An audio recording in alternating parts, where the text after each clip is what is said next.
네, 안녕하세요. 민성 씨입니다. 오늘은 그 친절한 부동산 선배에서 이제 외국에서 이제 근무를 하고 계시는 분을 한분 모셨습니다. 그래서 해외 부동산 이제 회사는 어떤지 한번 좀 얘기를 나눠보려고 제가 예전부터 좀 알고 지냈던 분인데 국내에 귀국한 틈을 타가지고 인터뷰를 요청을 드렸고 이렇게 수락을 해주셔가지고 오늘 한번 좀 얘기를 나눠보도록 하겠습니다. 그래서 오늘 모신 분은 자기 소개를 하시겠지만 이제 권준용 씨입니다. 그래서 인사를 해주시고 간단하게 자기소개 좀 부탁드리겠습니다. 네, 안녕하세요. 저는 지금 JLL 홍콩 지사에서 지금 한 2년차, 한국으로 치면 대리급 정도 되는 2년차 지금 일을 하고 있고요. 네, 지금 이제 홍콩에서는 이제 트랜잭션 매니지먼트라고 이따가 자세하게 또 설명을 드리겠지만 지금 한국에는 아직 없는 홍콩에만 있는데 지금 한국에서는 지금 키우려고 하는 그런 업무가 있습니다. 그런 업무가 있는데 지금 그것 때문에 잠깐 한국에 와 있고요. 네. 네.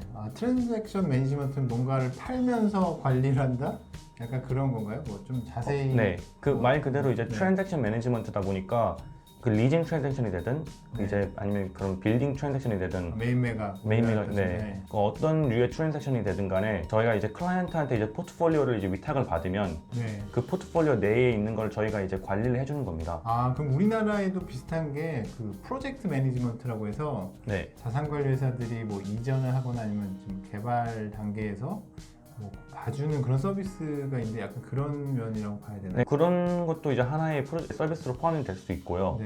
네. 뭐 한 가지 예를 들자면은 이제 회사가 이제 국내에 있다가 해외로 진출을 하고 싶은데 네네. 그러면 이제 베트남 쪽으로 이제 새롭게 이제 사업을 확장을 하고 싶은데 네. 이제 오피스가 새로 필요할 수도 있는 부분이고 그렇게 되면 저희 자체적으로 지금 JLL 이제 베트남 쪽에 연락을 해가지고 그럼 그쪽에 이제 새롭게 오피스 같은데 알아봐 줄 수 있는지 이제 컨택이 오면은 저희가 알아서 그 내부적으로는 다 이제 해줄 수가 있는 이렇게 원스톱 서비스로 다 이렇게 제공을 해줄 수 있는 거기 때문에 네, 그런 식으로 이렇게 그러니까 우리나라에도 아까 말씀드린 것처럼 비슷한 건 있지만 그러니까 글로벌 이제 체인이 되게 장점이 그런 것 같아요. 이제 다른 나라에서 들어올 때 보면 국제 무슨 계약이 맺어져 있더라고요. 어떤 임차인들은 꼭 JLL이나 뭐 CBRE를 써야 된다. 이제 그런 글로벌 컨트랙이 맺어져 있어서 이제 그런 것들이 연락이 오는 거를 처리를 해주는 거죠. 네, 그렇죠. 네, 저도 이제 해외 부동산에 제가 있어보지 않아가지고 사실 저도 이제 궁금한 게 되게 많았고 그러면 홍콩으로 가시게 된 뭐 배경이나 계기가 있나요? 저는 홍콩으로 가게 된 게 일단 처음에는 대학 때문에 이제 홍콩을 가게 됐고요. 네네. 네, 이제 저는 이제 홍콩 과학기술대학교에서 경영학과를 전공을 하고 네. 그리고 이제 비전공자로서 네. 비전공자. 네. 이제 부동산 업계에 들어오게 됐습니다. 그러면 근데 원래 비전공자면은 이제 경영학이면은 부동산 잘 생각 안 하잖아요. 근데 어떻게 그 부동산 이 험한 부동산을 선택하는 거죠? 저도 이제 졸업을 할 쯤에 이제 어떻게 네. 제 커리어를 잡아야 되나 이렇게 고민을 하던 차에 이제 우리나라 사람은 이제 부동산 관심 없는 사람은 없잖아요. 네네. 어느 정도 재테크 관련해가지고 저도 부동산에 쭉 관심이 있었었고 예. 그리고 이제 또 부동산도 그렇고 경영학과라고 하는 게 되게 좀 광범위하다 보니까 또 이렇게 겹치는 부분이 좀 있더라고요. 네. 그래서 그 부분도 그렇고 좀 약간 저가 따로 또 그 부동산 쪽을 공부를 해가지고 이쪽으로 좀 알아보게 됐는데 일단은 무엇보다 부동산 취업을 이제 제가 하고 싶었던 이유는 나중에 혹시 이제 은퇴를 이제 하게 되더라도 그 좀 업계에서 있었던 이런 지식이라든지 활용을 할 수 있을 거라는 그런 장점 때문에 네. 그러면 대학교 때부터 부동산 공부를 하고 그러면 이제 취업 전에도 그러면 JLL이나 이런 글로벌 부동산 회사들에 대해서 그럼 알고 있었던 거네요? 갑자기 지원한 건 아니었을 거고. 그렇죠. JLL 홍콩을 지원하기 전에 제가 일단 인턴을 한 번 했었는데 이제 HSBC 부동산 팀에서 인턴을 하고 제가 클라이언트 쪽이었어요. 그 JLL이. 예. HSBC가 JLL의 클라이언트였는데 네네. 거기서 인턴을 하고 이제 거기서 이제 리퍼럴을 받아가지고 졸업할 때 이제 JLL로 이제 오게 된 케이스. 그러면 이제 검증을 한 거네요. HSBC에서 이 친구 되게 좋다라고 해가지고 이제. 저는 그때 클라이언트 쪽으로 이제 넘어온 케이스로. 그럼 거의 그러면은 한 번에 취업을 성공한 케이스였겠네. 인턴을 했다가 네, 그렇죠. 바로 JLL로. 저는 딱히 뭐 이렇게 2단계, 3단계 뭐 인터뷰 거치고 이런 게 없이 네. 바로 그냥 어느 정도 클라이언트 선에서 검증이 됐고 JLL이랑 이미 일을 많이 한참 하고 있는 차였기 때문에 그냥 이어서 하는 식으로. 그러면 얼마나 그 HSBC에서는 일을 한 거예요? HSBC는 이제 한 반년 정도 있었죠. 반년. 한 6개월 정도. 그러면 우리나라 거의 뭐 인턴 하면은 뭐 3개월 뭐 그 정도 수준 하는데 이제 그 정도를 하고 나서 그럼 종료 시점에 딱 연결돼서 간 건가요? 아니면 이 친구 빠져나가면 안 될 것 같아서 잡은 그런 케이스인가요? 네, 잡은 케이스입니다. 아, 네. 잡은 케이스인데 제가 아직 졸업하기 전까지 시간이 좀 남아 있었기 때문에 한 네. 몇 달간은 좀 저 기다려줬다가 그다음 제가 졸업하고 이제 바로 졸업하고. 합류한 그런 케이스입니다. 네, 대단히 훌륭한 케이스인데 원래 좀 이런 데는 실패 사례가 나와서 어려움을 겪고 이제 그렇게 해야 되는데 우리나라 지금도 부동산 업계도 비슷한 것 같아요. 대부분 지금 초반에는 인턴을 하다가 뭐 인턴 기간이 끝나고 나서 이제 거기서 선발이 돼서 이제 취업을 하는 경우도 있고 대부분 요즘에는 이제 검증을 하는 방식으로 이제 취업을 많이 하는 것 같은데 뭐 해외도 좀 더 똑같군요. 궁금한 게 이제 해외의 부동산 이제 업계잖아요. 그럼 이제 JLL에는 지금 한국 분이 혹시 네, 계시는지 네. 좀 되게 궁금하거든요. 한국 사람은 지금 저 포함해서 현재 이제 3명 정도 있고요. 네, 네, 제가 아까 말씀드렸듯이 저는 이제 트랜잭션 매니지먼트라는 팀에서 네. 지금 저 혼자 있고요. 그리고 제가 알기로는 이제 호텔 팀에 호텔 팀. 네. 네, 2분 더 계신 걸로 알고 있습니다. 호텔 팀은 뭐 대략 무슨 일을 하는? 호텔 매니지먼트인 거예요? 호텔은 한쪽은 이제 캐피털 마켓 그 네, 메인 매각식으로 메인 이제 매각, 호텔을 메인 매각 전문적으로 하는 쪽이고요. 네. 또 한쪽은 이제 호텔 운영하는 거에 대해서 네. 이런 좀 전략적인 스트래티직 어드바이스를 컨설팅 주는 네. 그렇게 두 부류로 나눠지고 있습니다. 호텔 팀. 네. 그래서 저도 아까 좀 전엔 저희들끼리 얘기를 좀 나눴는데 그 이제 해외 글로벌 회사라고 하면은 이제 그 지점을 옮길 수 있는 그런 꿈이나 희망이 있잖아요. 네. 그런 게 실제로 지금 입사한 상황에서 그게 가능한가요? 예를 들면 지금 홍콩에 있다가 내가 JLL 뭐 코리아로 간다. 네. JLL 뭐 베트남으로 간다. 뭐 이런 게 뭐 가능한 건지. 야, 그건 네. 충분히 가능합니다. 실제로도 네. 저희 그 사례를 보면은 JLL 홍콩에 있다가 이제 뭐 영국으로 간 경우도 많고요. 네. 마찬가지로 JLL 홍콩에 있다가 어떤 한국분은 이제 코리아로 간 경우도 있고요. 네네. 네. 근데 그런 그 인터널 트랜스퍼라고 하는데 그걸 이제 HR에 요청하기 전에 그 어느 정도 경력이 좀 있어야지 요청이 가능하고요. 오자마자 뭐 1, 2년 내에 가는 거는 좀 무리가 있다 보고요. 네, 국내 회사도 막 비슷하게 그런 거죠. 어느 정도 경력을 쌓고 뭐 지점을 옮긴다던가 이제 그런 경우가 있는데 실제로 그럼 가능한 거네요. 가능은 합니다. 그런 거를 이제 꿈꾸시는 분들은 이제 조금 이제 권준영 씨한테 나중에 제가 뭐 이메일을 드려도 될지 모르겠지만 저한테 말씀해 주시면은 그런 조언들이나 이런 것도 좀 해주지 않을까 좀 싶습니다.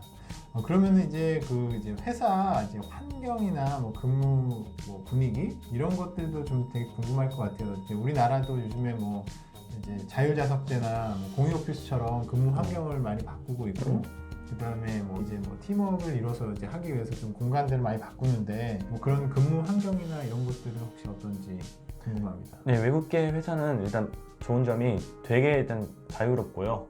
자유롭다는 게 뭐 아무 때나 출근하고 뭐 그런 정말 그래도 됩니다. 자율 출근. 아무 시간대나 출근해도 되고 네. 아무 시간대나 퇴근을 해도 되고 네. 꼭 굳이 회사에 안 나와도 뭐 카페에서나 아니면 집에서나 어디든 간에 그런 거에 대한 그 제약은 딱히 없고요. 네. 대신 이제 자기가 주어진 일이 있으면은 그 부분에 대해서는 완수를 꼭 해야 되는. 근데 일만 완수가 되면은 그런 부분에서 터치가 별로 없는 편입니다. 그냥 디지털 노마드가 가능한. 네. 그럼 이제 어떻게 보면 저도 이제 외국계 회사에 잠깐 있었을 때 그런 것들이 되게 신기했거든요. 어떤 직무에 대한 펑션이 딱딱 나눠져 있고 너는 요것만 하고 요것만 끝나면 다른 거에 대한 뭐 그거는 뭐 이 사람이 해야 돼. 다만 이제 아까 말씀하신 것처럼 어떤 타임라인이 있기 때문에 요거를 지키지 못했을 때는 굉장한 이제 네. 뭔가 페널티도 많고 네. 그 조직 내부에서 굉장한 능총을 받는 상황이니까 네. 그런 부분이 있군요. 그러면은 더 자유로운 사례나 뭐 이런 거 있나요? 근데 글쎄 그게 이제 장점이 될 수도 있고 또 동시에 단점이 될 수 있는 게 이렇게 자유로움을 주되 만약에 너무 자유로움에 취해서 일을 취해서 이제 못 끝내거나 약간 좀 퀄리티 있는 그런 일을 이렇게 못 할 경우에는 이제 여러 번 이제 눈총을 받습니다. 이렇게 받다가 도저히 안 되겠다 싶으면 정 이런 거 없이 그냥 바로 냉정하게 해고를 시켜버리는 경우도 종종 있었고요. 그 실력이나 이런 것들이 안 되면. 네. 마찬가지로 또 이제 또 외국계 회사는 좋은 점이 처음에 신입사원으로 입사를 하게 되면 연봉은 되게 짭니다. 되게 짠데. 네, 그건 우리나라도 마찬가지인데. 네. 근데 이제 상승폭이 아마 제가 알기로는 외국보다 클 거라고, 우리나라보다는 클 거라고 외국이. 그럼 상승폭이라고 하는 게 뭐 어떤 직급의 변화도 있을 거고, 그러니까 뭐 연차의 변화도 있잖아요. 네. 그럼 뭐 두 개 다 비슷하게 적용이 되는 건가요? 글쎄 제가 알기로는 정확히 뭐 연차가 쌓인다고 해가지고 그게 뭐 얼마씩 오르는 게 아니고 네. 자기가 성과가 좋으면 그 성과에 맞게 그 대우를 해주는 걸로. 아, 그렇게 그 알고 있습니다. 연수가 차는 게 아니라 실제로 내가 낸 성과를 보고 평가를 해서 좋다고 하면 5년 있었는데 뭐 3년차 사람보다 못하면은 그 네. 3년차 사람이 5년차 있던 사람보다 연봉을 더 받을 수 있는 케이스도 있고요. 아, 근데 우리나라도 보면은 그냥 이제 매니지먼트라고 해서 이제 관리 분야에 있는 분들은 그런 성과를 낼 수가 없잖아요. 네. 다만 뭐 이런 메인 매각이나 임대차 같은 경우에는 내가 매출을 내 퍼포먼스에 따라서 막 낼 수가 있는데 그러면 이제 그 관리나 영업 쪽에 이런 부류도 이제 그런 식으로 이해를 해도 저 될까요? 그런 부분 쪽은 제가 아직은 제가 없어봐가지고 네. 정확히 그렇다고 말씀을 못 드리겠는데 전반적인 외국계 회사 느낌은 약간 그렇다고 보시면은 아, 될 거라고. 자기가 얼마나 성과를 내냐에 따라서 그 연봉이 더 책정이 되고 또 그만큼 못하면은 이제 연봉이 그만큼 올라가지도 못하고 못한다. 이제 또 잘릴 수도 있는 그런 아. 위험도 있고. 그러면은 그 이제 신입사원의 수준 지금 신입사원은 좀 넘어갔 거라고 봐야 되잖아요. 2년차 정도. 2년 차니까 그럼 뭐 당장 막 들어간다 신입사원이다 그러면 뭐 연봉이 뭐 대략 그 범위가 어느 정도라고 저희가 추정을 하면 될까요? 물론 이제 물가나 뭐 이런 것도 있겠지만 부동산 업계는 처음에 들어오면 그래도 한 3에서 4천 정도는 생각하시면 될 것 같습니다. 아 그냥 원화로 환산했을 네, 때 예. 그럼 뭐 그게 막 이렇게 낮거나 그런 건 또 아니네. 아까 우리나라도 물론 연차에 따라 다르긴 하지만 그러니까 뭐 예를 들어서 작은 회사나 대기업에 따라 다르긴 하지만 부동산 업계가 전반적으로 이렇게 신입사원들한테는 예. 이제 많이 주진 않고 이제 어떻게 보면 이제 AM사나 투자 쪽으로 갔을 때 돈을 많이 버는 구조여가지고 요즘에 이제 PM 하는 사람들이 국내에는 많이 좀 이제 희박해졌거든요. 사람들이 없어요. 근데 홍콩이나 이런 데도 그런 건지, 그러니까 투자 쪽이나 이런 쪽이 이제 샐러리가 높기 때문에 예. 사람들이 다 커리어를 이제 그쪽으로 투자 쪽으로 많이 개발이나 투자로 가려고 하는 경향이 되게 크거든요. 우리나라에서도 해외에서도 마찬가지인지, 그러니까 어떤 매니지먼트나 관리 기술직에 대한 대우나 처우가 분위기가 어떤지 좀 궁금하거든요. 홍콩도 마찬가지로 홍콩이 뭐 이제 아시아 금융의 허브이기 때문에 뭐 금융 쪽으로 다가가면 다가갈수록 되게 연봉을 많이 받는 건 사실이고요. 네.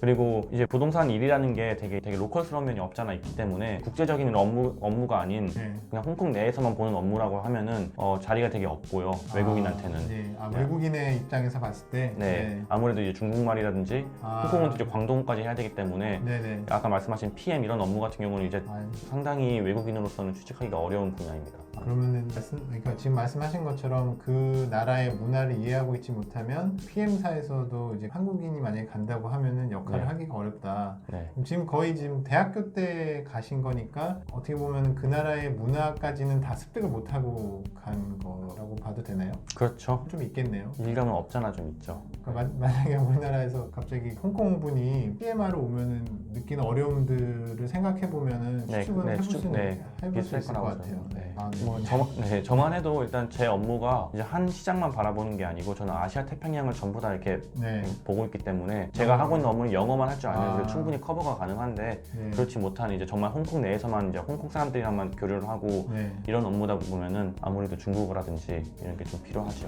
그러면 이제 업무를 하시면서 기본적으로 영어를 쓸 텐데 그러면 이제 중국어나 막 이런 언어들도 막 섞여서 막 얘기하는 거예요? 외국계 회사를 보면은 이제 로컬 레벨이 있고요. 네. 그다음 그 위로 리저널 레벨이 있고 그 위로 이제 글로벌 레벨이 있습니다. 네. 글로벌 레벨은 이제 주로 헤드쿼터에 있다 보시면 되고요. 이제 네. 리저널 레벨은 아시아 태평양이 하나 있고 뭐 저기 유럽에 하나 있고 네. 북미에 하나 있고 이런 식으로 이렇게 있는데 네. 홍콩에 지금 제가 있는 팀이 이제 아시아 태평양을 지금 관리를 하고 있기 네. 때문에 저희가 이제 JLL 코리아라든지 뭐 JLL 재팬, 뭐 JLL 타일랜드, 뭐 여러 JLL 그 지사들이랑 컨택을 해서 네. 그 로컬 그 나라에서 일어나고 있는 일들은 저희가 다 리포팅을 받고 받으니까. 네, 그렇기 때문에 꼭 그 나라 언어를 하지 않아도 저희가 오피스는 홍콩에 있지만 홍콩어를 안 해도 광동어를 안 해도 굳이 제가 지금 하고 있는 업무를 하는 데는 큰 어려움은 없습니다. 네. 되게 좀 독특한 상황일 수 있겠네요. 그러니까 우리나라 사람들도 이제 언어의 장벽이 굉장히 클 것 같은데 우리나라에서는 사실 저도 이제 외국계 회사에서 일하다 보면 외국인 비율이 되게 떨어지거든요. 뭐 잘해봤자 뭐 대표님 외국인이고 뭐 한두 명 외국인이 있어서 외국계 회사여도 실제로는 주변에 다 한국인들만 있는 상황이고 네. 뭐 그냥 문서나 뭐 이메일, 회의 정도만 영어를 쓰는 정도의 수준인데 준영 씨가 보시기에 이제 영어에 대한 궁금증들이 사람들이 되게 많을 거잖아요. 그래서 저도 이제 영어를 되게 잘하고 싶어가지고 뭐 이제 영어를 공부 열심히 하고는 있는데 저는 특히 이제 부동산 영어를 배우라고 많이 말씀을 드리는데 네. 그런 이제 부동산 업계에서 영어를 공부할 때 특히 좀 했으면 좋겠다. 준영 씨가 봤을 때 처음에 들어오는 신입사원들도 그렇고 아니면 현직에서 경험을 했을 때 어떤 정도의 영어가 정하고 그다음에 어떤 식으로 좀 스터디를 하는 게 좋을지 그런 거 영어 강사로서 한번 좀 얘기를 해주시면 좋겠어요. 영어는 당연히 잘하면 잘할수록 좋고요. 일단 부동산 용어들은 영어로 이제 다 알면은 훨씬 이제 업무를 습득하는데 좀 더 빠를 거고요. 그리고 그걸 넘어서 일단 영어로 비즈니스 레벨로 의사소통이 어느 정도는 자유롭게 할 줄 알아야 네. 그 업무하는데 어려움이 없을 거라고 저는. 왜냐면 영어가 안 되면 일단 첫 번째로 여러 이제 지사들이랑 컨택도 해야 되고 네. 이제 클라이언트랑도 이제 영어로 대화를 해야 되는데 계속 이게 버벅거리고 그러면은 아무래도 좀 업무에 지장이 좀 있어가지고. 그럼 처음에 이제 부동산, 그러니까 영어는 그냥 경영학적으로 이제 공부를 하시면서 이제 배웠을 텐데 이제 부동산을 딱 만났을 때 뭔가 어려움이 있었을 거잖아요. 그 부동산 용어라든지 이제 그런 건 어떻게 공부를 하신 거예요? 그러면? 저는 이제 인턴을 했기 때문에 네.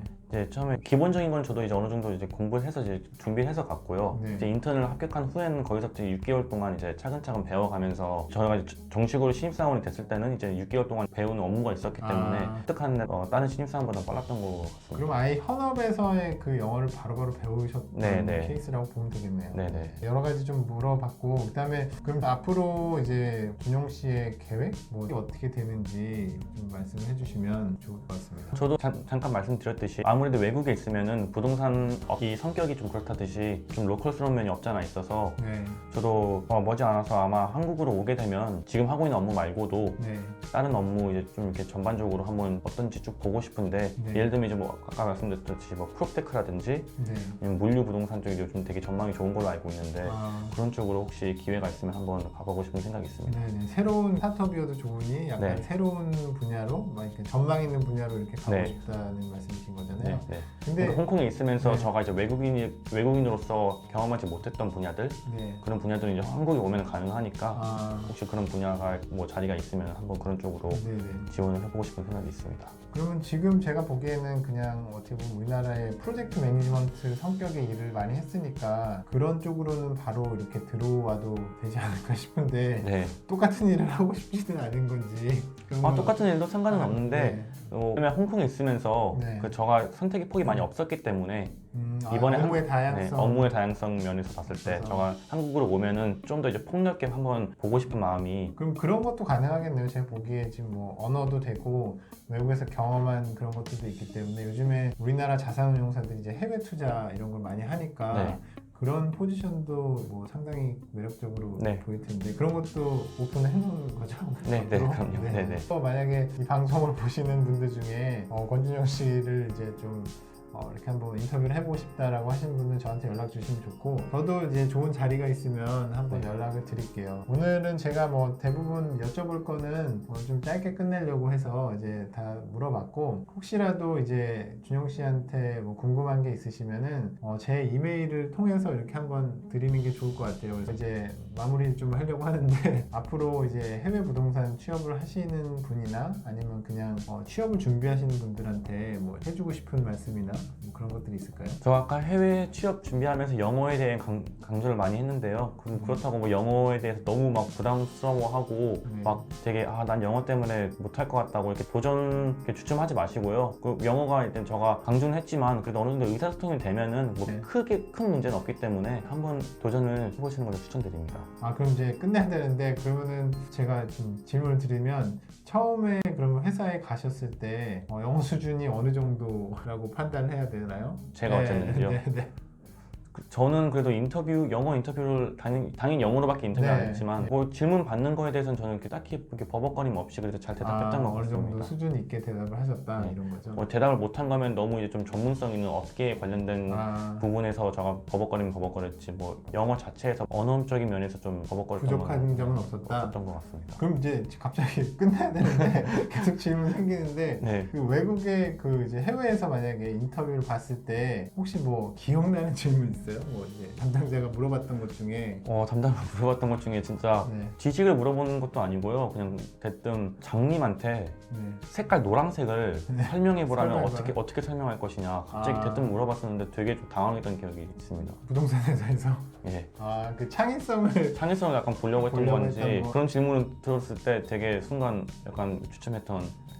그게 이제 그런 취지인 것 같아요. 부동산이라는 것 자체가 어떤 이제 그러니까 정해진 정답이 없고 여러 가지 해결할 수 있는 방법이 있으니까 이 사람은 이걸 어떻게 풀어내는지에 대한 거를 듣고 싶어 하지 않았을까라는 생각이 드는데 아마 저도 지금 와서 또 이제 되생각해 보면은 네. 아마 부동산 업계에 있으면 이제 사건 사고들이 많이 일어나잖아요. 네, 맞아요. 이제 그런 사건 사고들을 딱 정해진 틀이 아닌 또 어떻게 좀 새로운 방면에서 접근을 해서 좀 이렇게 해결 나갈 수 있는지 네네. 그런 부분을 좀 아마 평가해 보고 싶었던 게 아니었나. 그럼 뭐 직무 관련 질문들은 뭐 혹시 했었어요? 직무나 부동산과 관련된 질문들 혹시 기억나는 거 있나요? 그 당시에 HSBC에 제가 지원했었으니까 HSBC 부동산 팀이 지금 뭘 하고 있는지 그런 거에 대해서 물어봤었습니다. 이거 중간에 물어봤었을 텐데 갑자기 생각나서 여쭤봤고 오늘 이제 준용 씨가 이제 되게 멀리서 와주셨고 오늘 인터뷰를 좀 짧게 끝내려고 합니다. 그래서 외국 부동산 회사 JLL 홍콩에 계셨었으니까 이제 그런 궁금함들이나 어떤 것들이 있으시면 제 메일로 연락을 주시면 제가 이제 준용 씨한테 연락을 드려서 뭐 답을 혹시 할 수 있으면 이제 드릴 수 있도록 하고 오늘 이제 바쁜 시간 내주셔서 이렇게 또 강남 모처역까지 와주셔가지고 너무 감사드리고 네. 다음에 또 기회가 되면 뭐 인터뷰 한 번 더 할 수 있도록 네. 하겠습니다. 네. 예, 감사합니다. 네, 감사합니다. 네.